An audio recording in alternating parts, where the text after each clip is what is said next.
Question. If we don't open ourselves up to unconditional love, after a long time we will simply enter the second death, because no one can live without love forever. God is our condition. So isn't this love in itself the ultimate condition imposed upon us all, that we unconditionally love? It becomes a choice between death or unconditional love. No one escapes this choice within this world of form. You can say people who choose to die choose it themselves unconsciously, and therefore it's their own responsibility and accountability. But it is still God that set this objectivity where not choosing love equals death. Don't forget that objectivity is nothing but the subjectivity of this Creator. To either love or to die, one or the other. This is the ultimate objective duality that all fallen beings' subjective dualities are imitating in lesser forms. Could you point out what is wrong with this viewpoint? This would enlighten me a lot. Okay, now this is a very complex question, so I need to give you a little bit of background for those who aren't quite familiar with the terminology.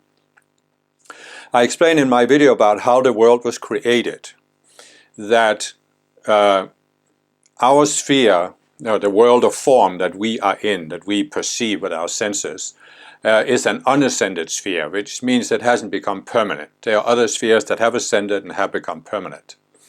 So in an unascended sphere, the purpose of the sphere is to give the individual self-aware beings that inhabit the sphere the opportunity to have any experience they want. And you can say that what is the difference between an ascended sphere and an unascended sphere?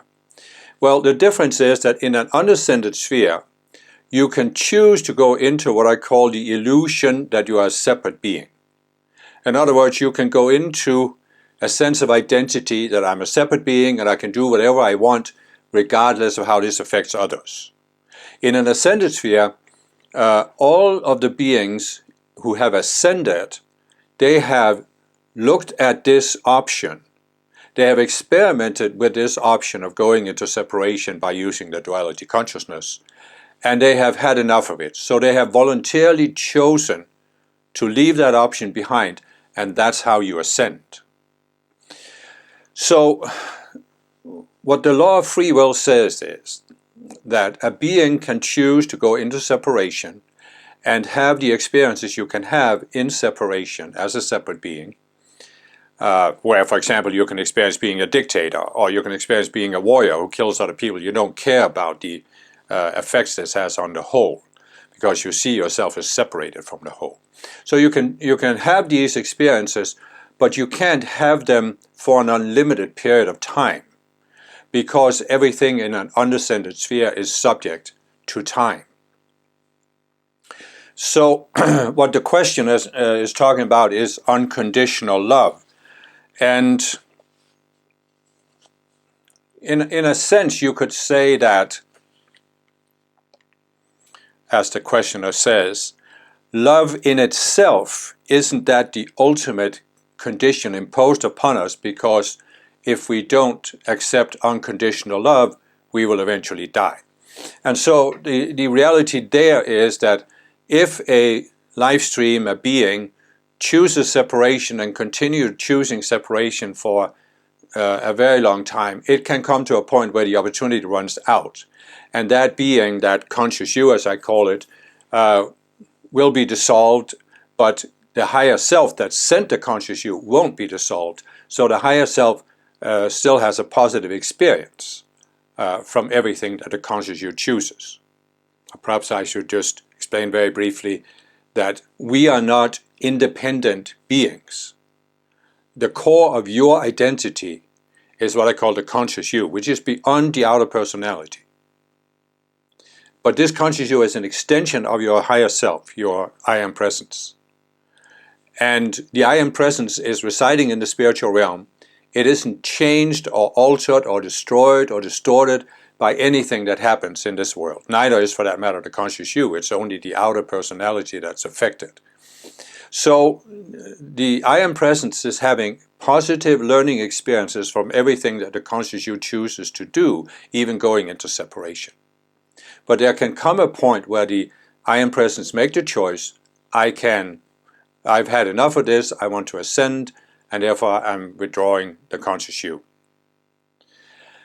But the hope is, of course, that the conscious you will also come to a point where it's had enough of duality and separation, and therefore voluntarily, consciously choose to enter the spiritual path where we expand our sense of connection with the higher self until we merge with the higher self. And that's the process of the ascension. So basically you could say that the I am presence, when it sends the conscious you into embodiment in an unascended sphere, especially on a dense planet like Earth, it's taking a calculated risk. In a sense that it could be that the conscious you gets lost in separation and will not free itself from the illusions of separation. It won't see through them. And then there can come a point where time runs out. Okay, so the essence of the question is basically free will. Is free will absolute? Can I, as an individual being, can I choose anything I want? Can I choose to go into separation indefinitely? Or will I run into a certain point where, as I said, the conscious you is withdrawn and the conscious you ceases to exist, and the separate individuality that the conscious you has built over a very long period of time, that is also dissolved? And that's correct. There can come this point. And so what I sense the questioner is asking is, how is free will then ultimately free if there is some kind of condition, some kind of limitation upon free will? And I understand that question. I wrestled with that for some time myself. But what I came to eventually see is that there's a fundamental shift that happens when we go into separation.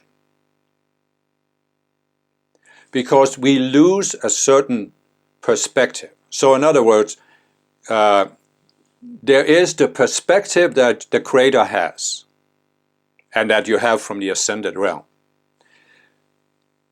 And that is very, very different from the perspective you have after you go into separation.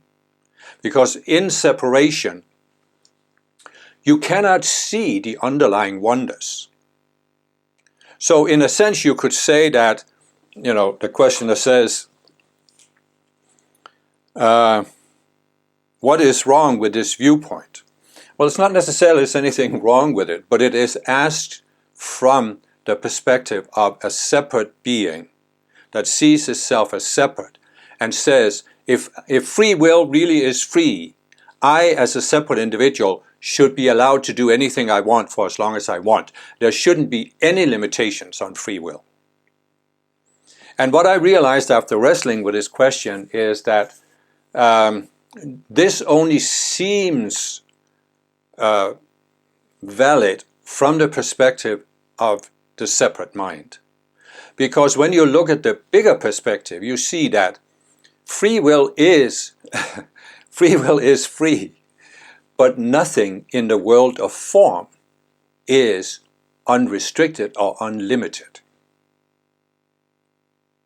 You see, it's true, as the questioner talks about, that our world of form is just one among many. And our world of form was created by one created being that I call the Creator. And this is what I explained in my video about how the world was created. So, when the Creator decided to create this particular world of form, it had to make certain choices. There are many other ways you can create a world of form. But in order to create one, you have to choose. You have to set certain parameters. Right?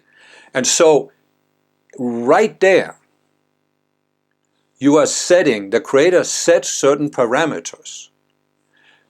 And within those parameters, free will can be exercised. But only within those parameters. Now, so the question is that a limitation of free will?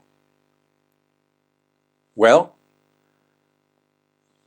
is gravity a limitation of our free will?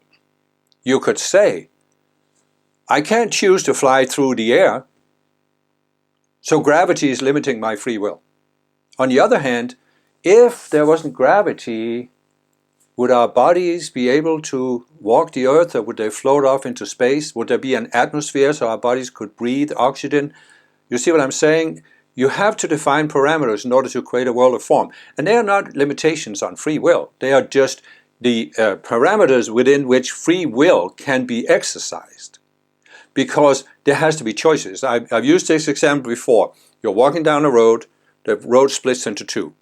The road is surrounded by trees. All you can see on the sides are trees. You walk down one road, then you come to a point where now another road runs into it. And you are wondering, what would have happened if I took the other road back there? So you go back, now you take the other road, and lo and behold, you come to the same point again. Because it didn't matter which road you took, you would end up at the same point, and all you would see either way was trees. So have you made a choice? Because there was no consequence. So you see, the whole purpose of a world of form is simply to create an environment in which self-aware beings can start out with a limited sense of self, a point-like sense of self, and by interacting with the environment, they expand their sense of self. So, in other words, there's a difference between parameters and limitations of free will. Now, here comes the other concern.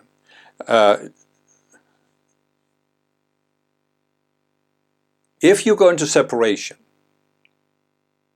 or rather, when you go into separation, essentially what happens in your mind is that you are creating a perception of the universe in your mind. And in that perception of the universe, you are the center of the universe. And you are either the only person or the only person that matters in your universe. So what we have on Earth, where most people have gone into separation, is we have almost 8 billion people who each have their own personal universe in their minds, and they each think they're the center. Some to a lesser degree than others. Some are more self-focused. That's what you call narcissists or psychopaths, and that kind of thing, because they are totally focused on themselves, don't care about the limitations it has for others. So you see what I'm saying? You see yourself as a completely separate being, but in reality, no man is an island. You are not the only one here. There are 8 billion other people on the planet, and there are many more in the entire universe. So what happens when you go into separation is you're losing the perspective that other people matter as much as you do. You are thinking it's only your free will that matters, and that if other people don't do what you want, they are limiting your free will. But the purpose of the world of form is not to raise just one being up, but to raise many beings up to a higher level of consciousness. And as I said before, the parameters that are set, gravity on a planet, they're just the parameters within which beings exercise their free will. But the other parameter is you're not alone. There are other people here. So what we are meant to do, what is the highest potential, is we start out seeing ourselves as individual beings. And we gradually expand our sense of connection with our higher selves and with the ascended realm until we can begin to see beyond our own limited self-interest, but connect to the whole. I have explained in several videos that everything is created out of the one mind, which we can also call the Christ mind or the Buddha nature. So we start out having a limited connection to the one mind, but as we expand that sense of connection, all of our thoughts, feelings, actions, they are in harmony with the whole. We are enhancing the whole. When you go into separation, you lose that sense of connection to the one mind. You use the feeling that everybody came from the same source, and therefore you start acting as a separate being. So that's when you start seeing, oh, other people, they are a limitation of my free will. There are many people throughout history who have reasoned that way, some even philosophers or religious people, or some psychopaths, some narcissists, that other people their free will is not important. They should submit to my free will and my choices. That's essentially what a dictator says. So So again, the fact that there are other beings here but you is not a limitation of your free will. And then the other thing that's very important to grasp, which I see a lot of people, even they talk about non-duality and they talk about this wonderful non-dual state, but I haven't grasped one simple thing. That is, when you go into duality, you are limiting your free will. Because when you are in duality, there is a whole range of choices that you can't see. Because you see everything through the filter, I'm a separate being. And there's one dualistic polarity that's good and another dualistic polarity that's bad. So essentially you could say, when you go into separation, you suspend your free will. Because as I've talked about in many videos, you feel a certain sense of loss. And you are creating the ego, the dualistic ego, these separate subconscious selves that are based on separation. You are creating them to compensate and deal with this sense of loss. And you will never overcome that sense of loss through the separate selves. You will only overcome it when you reconnect to your higher self. So, you know, again, the question is saying, God is our condition. Because God has said, unless you reconnect to unconditional love, you are going to die. But God hasn't imposed any conditions on us. God has simply set parameters. There is certain natural laws that work in this unascended sphere because those natural laws are necessary to create a platform like Earth where we can even exist in physical bodies. And then there are other people here. And these are the two, they're not really conditions, they are simply parameters. Within that, you have free will. But you're the one who's limiting your free will. You're the one who is imposing the condition by going into separation. You are making a choice. But what happens in separation is, you have created the ego, and the ego projects. It's not your fault. Because the ego was born from you choosing to go into separation. And the last thing the ego wants is to have you change that choice that created the ego, because then the ego will die. So therefore, the ego is always projecting, oh, it wasn't your fault. It's God that imposed these conditions upon you. God is the one limiting your free will. But as I said, free will is never completely free. Because if there weren't parameters, you couldn't make choices.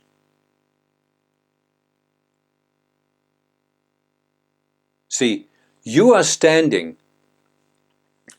in a center of a circle with 360 degrees. And for each degree there's a road. And you can choose which road you go down. But once you choose to go down a certain road and create the ego, and you go into separation, you are creating these subconscious selves to deal with the consequences of your own choices, because you are denying that what you are facing is a consequence of your own choice. You could basically say it this way. When you see yourself as a connected being, when you make a choice, you realize that the consequences of that choice are produced by the choice you made. So if you want different consequences, you change the choice. In other words, you change your own mind. Because as I've explained, there are 4 levels of the mind: the identity, mental, emotional, and physical. And we create these mental images, first in the identity realm, we are a separate being or we are a connected being. Then in the mental, we make them more concrete. Then we give them momentum through the emotional body, and we project them upon the matter light, as I call it, the basic energy in the universe. And the matter light is like the cosmic mirror. It reflects back to us physical conditions that are a reflection of what we projected out. And this is when you realize, when you're a connected being, you realize that if you want to change the physical consequences you are facing, you have to change what's the content of your mind through which you're projecting. But when you go into separation, you forget this. You ignore it. You deny it. And therefore the ego is set up to create layers upon layers upon layers of, it is not the result of your own choices. God imposed this upon you. Other people did this.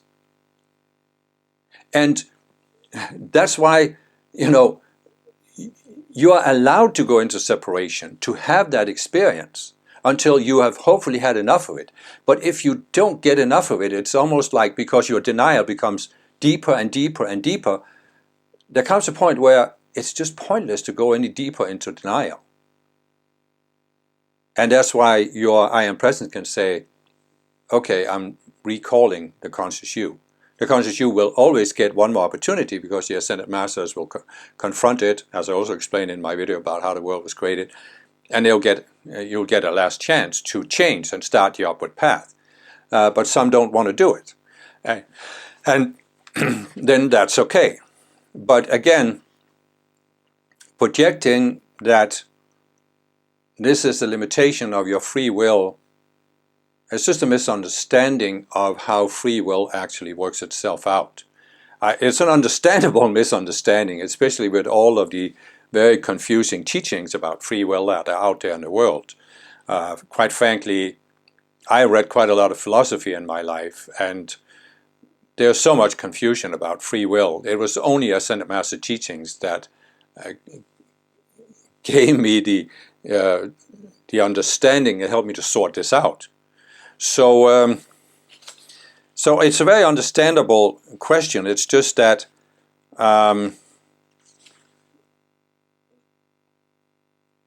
it's almost one of those questions, I've talked about it before, that we have, when we go into separation, we have this very linear mindset where we always see the two extremes, the two polarizations, and it's got to be one or the other. So it's almost like the question looks at free will from that perspective and says, well, either free will is completely free, or it's not free will.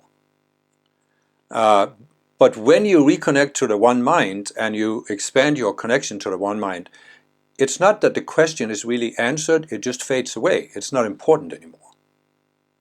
It's like it doesn't matter whether there are certain conditions, because as I said, there must be parameters or you don't make a choice.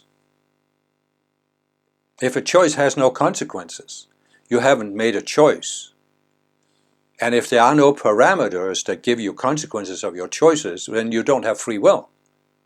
So you see what I'm saying? It's like the very basis for having free will is that there must be parameters that define consequences of your choices, so you see a difference between whether you choose this option or that option.